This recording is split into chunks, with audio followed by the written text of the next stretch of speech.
Meu nome é Pedro Campelo e eu sou professor de Química e iremos trabalhar hoje ligações químicas. O objetivo dessa aula é apresentar a regra do octeto, a teoria do octeto, e mostrar as principais ligações químicas, como a ligação iônica, a ligação covalente e a ligação metálica.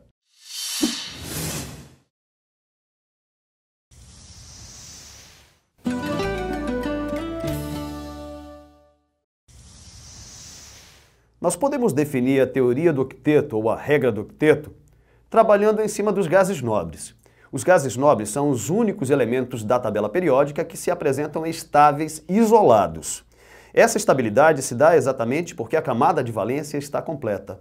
Então a gente pode dizer que os elementos que não apresentam 8 elétrons na última camada, eles devem fazer ligações químicas. Por isso a gente chama então regra ou teoria do octeto. Seria o caso dos metais e ametais que fazem exatamente as ligações. Vamos mostrar aqui a distribuição eletrônica de alguns elementos químicos.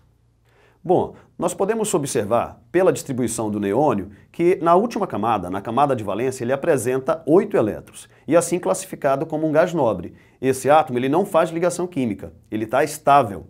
Já o alumínio, que tem número atômico 13, na distribuição eletrônica a gente observa 3 elétrons na camada de valência. Isso é uma característica dos metais. Então ele tem a camada de valência incompleta, ele deve fazer ligação. Já o enxofre, pela distribuição, nós podemos observar na última camada 6 elétrons, e assim classificado como ametal, ele precisa fazer ligação química. Então nós podemos dizer que os elementos classificados como metais e ametais, eles tendem a fazer ligações químicas para poder adquirir a estabilidade que é igual de um gás nobre, a distribuição eletrônica é igual a de um gás nobre. Nós podemos dizer que os metais, que são elementos eletropositivos, eles têm tendência a perder elétrons. E os ametais, que são elementos eletronegativos, têm tendência a ganhar elétrons. Os metais, eles costumam ter na última camada 1, 2 ou 3 elétrons e eles devem perder todos esses elétrons que têm para poder ficar com a camada de valência 8, igual de um gás nobre. Os ametais, normalmente eles têm 4, 5, 6 ou 7, estão mais próximos de 8, têm tendência a ganhar o que falta para 8, né? E assim adquire a estabilidade. Vamos mostrar o exemplo no caso do oxigênio, que tem número atômico 8, pela distribuição eletrônica, na última camada ele tem 6 elétrons. Então a tendência dele é ganhar 2, que é o que falta para 8. Já o sódio, pela distribuição, ele tem 1 elétron na última camada, na camada de valência. Então ele perdendo esse elétron, ele vai ficar com 8 na última camada, adquirindo a distribuição igual de um gás nobre e, consequentemente, a estabilidade. Então, a regra do octeto mostra que a estabilidade se está exatamente quando o átomo chegar a completar a camada de valência, ou seja, chegar a 8 elétrons na última camada.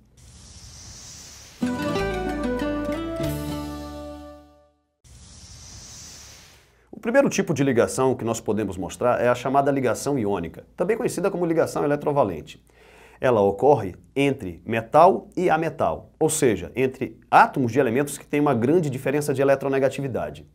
A característica dessa ligação é justamente a transferência de elétrons, porque se eu tenho um metal, ele tem tendência a perder elétron, e um ametal tem tendência a ganhar, então eu vou somente transferir elétrons do metal para o ametal. Acontecendo isso, nós teremos a formação então de íons. Obrigatoriamente, nós teremos a formação do cátion, que é o íon positivo, e do ânion, que é o íon negativo. Por isso, a maneira de representar a ligação iônica é através do sinal de mais e o sinal de menos. Então eu pego o elemento A, ele perdeu elétron, ele vai ficar positivo, aí ele pode ficar mais 1, mais 2, mais 3, e o elemento B, que ganha elétron, então vai ficar negativo, que também pode ser menos 1, menos 2, menos 3, dependendo da quantidade de elétrons que ele tem na camada de valência, e assim adquirir estabilidade.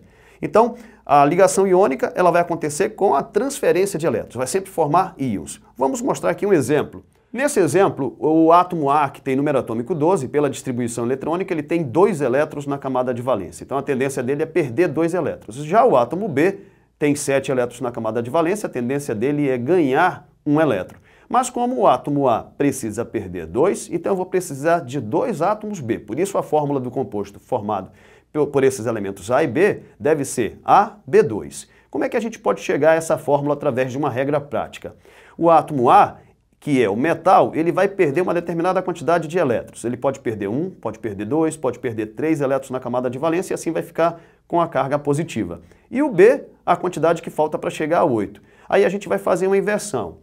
O Azinho, que representa a carga do cátion, vai descer para o Bzão, e o Bzinho, que é a carga do ânion, vai descer para o Azão, ficando a fórmula A, Bzinho, Bzão, Azinho. Ou seja, no nosso exemplo anterior, nós podemos dizer que o átomo A ele perdeu 2 elétrons e o átomo B ganhou 1 elétron. Então, fazendo a inversão, a fórmula fica A1B2 e, na verdade, o número 1 a gente não precisa escrever. Então, essa regra prática vai nos ajudar bastante, bastando a gente conhecer a quantidade de elétrons que o átomo tem na camada de valência. E assim eu vou saber quantos elétrons ele vai perder e o outro quantos elétrons ele vai ganhar. Vamos a um exercício para a gente dar uma treinada na ligação iônica, de como montar a fórmula dos compostos.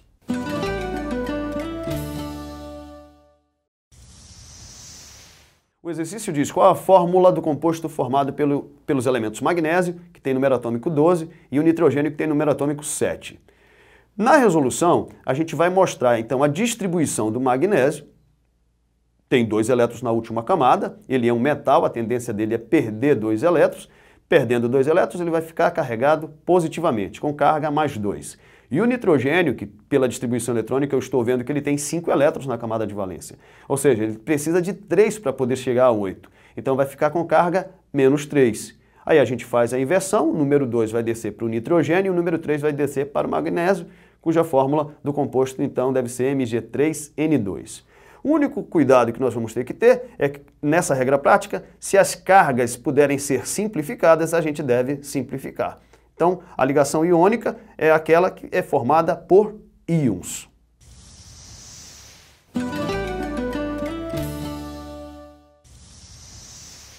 A ligação covalente, ela ocorre entre ametais, que podem ser do mesmo elemento ou de elementos diferentes. Essa ligação é caracterizada pelo compartilhamento de elétrons, porque se eu tenho envolvidos ametais, ambos querem ganhar elétrons, nenhum deles quer perder. Então eles compartilham. Essa é a característica da ligação covalente, compartilhamento de elétrons. Já que não ocorre perda nem ganho de elétrons, então nós teremos a formação de moléculas, que são espécies neutras. Tá? Toda molécula tem a mesma quantidade de prótons e a quantidade de elétrons, então a gente pode dizer que são espécies neutras. A representação da ligação covalente é feita utilizando-se um traço entre os átomos que estão fazendo compartilhamento. Cada compartilhamento corresponde a um tracinho que eu vou colocar sempre entre os átomos, indicando esse tipo de ligação. Vamos mostrar um exemplo aqui. O átomo A, que tem número atômico 6, pela distribuição eletrônica, ele tem 4 elétrons na camada de valência. Então é um ametal, ele tem tendência a ganhar mais 4 para poder chegar a 8. E o átomo B, número atômico 9, pela distribuição, eu estou vendo que ele tem 7 elétrons na camada de valência. Então também é um ametal, a tendência dele é ganhar 1 elétron. Nós vamos fazer a fórmula, já que eu estou precisando de 1 elétron e o outro está precisando de 4, eu vou precisar de 4 átomos B. Por isso a fórmula desse composto deve ser AB4. Para ficar mais fácil, vamos trabalhar com a regra prática. O átomo A, ele deve fazer um número de ligações, que no nosso exemplo são 4, por isso a gente colocou ali um Azinho, que vai fazer a ligação, e o Bzão vai ter um número de ligações também, que eu estou chamando de Bzinho ligações, que no nosso exemplo, o átomo B só faz uma ligação. Então o que que a gente vai fazer nesse momento? A gente vai inverter a quantidade de ligações do átomo A, vai ser o índice do B, e a quantidade de ligações do B vai ser o índice de A. Por isso a fórmula fica A, Bzinho, B, Azinho.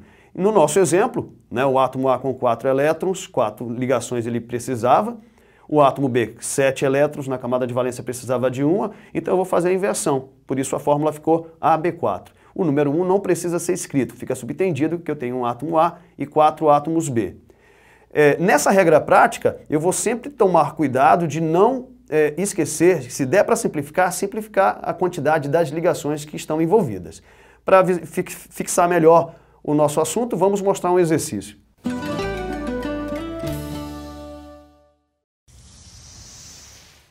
Determinar a fórmula do composto formado pelos elementos fósforo, que tem número atômico 15, e cloro, que tem número atômico 17. Aí estão as opções, vamos fazer a distribuição desses dois elementos para a gente poder visualizar a relação que existe entre eles da ligação covalente.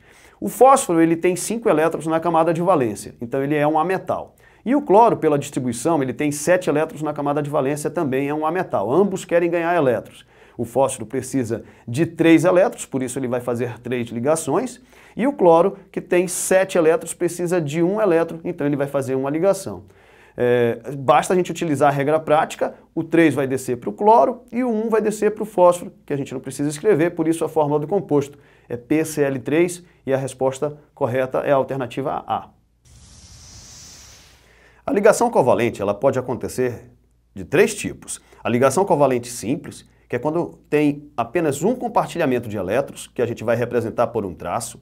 Também temos a ligação covalente dupla, quando acontecem 2 compartilhamentos, que a gente vai representar por 2 traços entre os átomos envolvidos, ou até mesmo a ligação covalente tripla, que é representada por 3 traços, acontecendo então 3 compartilhamentos de elétrons. Ou seja, nessa ligação tripla nós temos 6 elétrons envolvidos ali, 6 elétrons compartilhados. Temos ainda um caso particular da ligação covalente, que é o caso da ligação covalente coordenada, que antigamente a gente chamava de ligação covalente dativa. Vejamos aqui. O melhor exemplo para mostrar a ligação covalente coordenada é do monóxido de carbono, que pela molécula tem apenas um átomo de carbono e um átomo de oxigênio. Fazendo a distribuição do carbono, eu observo que ele tem 4 elétrons na camada de valência, e a tendência então é ganhar mais 4 para poder chegar a 8. O oxigênio, que tem número atômico 8, na distribuição nos mostra 6 elétrons na camada de valência, ele precisa de 2 elétrons. Então eles irão fazer a ligação covalente, irão compartilhar. O oxigênio compartilha 2 elétrons com o carbono e se estabiliza. Só que o carbono ainda precisa de mais 2 para poder chegar a 8. E eu não tenho mais átomos de oxigênio. Então, o oxigênio pega 2 elétrons que não estão compartilhados da camada de valência, já que ele tem 6 e ele compartilha 2, sobram 4. Ele pega 2 elétrons e empresta para o carbono. Isso é o que nós chamamos de ligação covalente coordenada, que antigamente a gente chamava de ligação covalente dativa, né? A maneira de se representar na fórmula estrutural é através de um traço, como aconteceu com a ligação simples. Então, a gente observa que entre carbono e oxigênio tem 3 traços.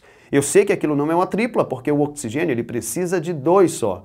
Então, o terceiro traço corresponde à ligação covalente coordenada. Para não confundir a ligação com a tripla, a gente costuma utilizar, alguns autores utilizam a setinha para representar a ligação coordenada. Então a setinha está dizendo que 2 elétrons do oxigênio não compartilhados, eles serão emprestados para o carbono para poder o carbono adquirir a estabilidade e assim chegar a 8 elétrons.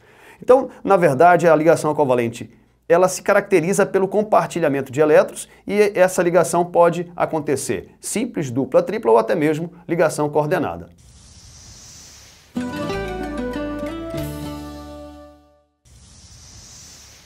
A ligação metálica, como o nome sugere, ela vai ocorrer entre metais, que podem ser átomos do mesmo metal ou átomos de metais diferentes. A característica dessa ligação é a formação de um mar de elétrons. Na verdade, todos os átomos são metais, a gente sabe que eles têm tendência a perder os elétrons, então eles vão jogar esses elétrons, eles não têm para onde ir, eles ficam circulando, é o que vai, na verdade, unir esses cátions que são formados. Então eu posso dizer que na ligação metálica nós temos a formação de cátions e de elétrons livres, que são os elétrons livres, os responsáveis pela formação do mar de elétrons. Como é que eu vou representar a ligação metálica? Se for um metal, eu vou representar simplesmente pelo símbolo desse metal. Se for uma liga metálica, que é uma mistura de metais, eu vou representar colocando o símbolo dos 2 metais ou mais envolvidos, sempre separado pelo sinal de mais. Vamos mostrar um exemplo de metal e de uma liga metálica aqui para a gente poder entender melhor. No caso da representação do metal ferro, é pelo símbolo que a gente vê na tabela periódica, né, o símbolo Fe. Então eu já estou dizendo, não necessariamente ali, que tem um átomo de ferro. Na verdade, são N átomos de ferro que estão ligados entre si por ligações metálicas. Lembrem que são cátions e os elétrons livres que mantêm esses cátions unidos. E um exemplo de liga metálica, eu posso citar aqui o bronze, que é uma mistura de cobre e de estânio. Então, veja que na representação eu estou colocando o símbolo do cobre separado do símbolo do estânio pelo sinal de mais. Justamente porque todas as ligas metálicas são misturas. Então a gente tem que colocar o sinalzinho de mais. E aí mostra que, já que são metais envolvidos, que ocorrem ligações metálicas entre eles. Então, nós podemos dizer que a ligação metálica ela é característica, evidentemente, dos metais e das ligas metálicas. Espero que vocês tenham gostado da aula de Química. Hoje nós falamos sobre os principais tipos de ligações, a ligação iônica, que acontece entre metal e ametal, a ligação covalente, que acontece entre ametais, e a ligação metálica, que acontece entre metais, evidentemente. Tenham sempre em mãos a tabela periódica para facilitar a formação dessas ligações, né? Saber os elementos envolvidos, se são metais ou ametais, para poder fazer a transferência, o compartilhamento ou até mesmo o mar de elétrons. Até a próxima aula de Química.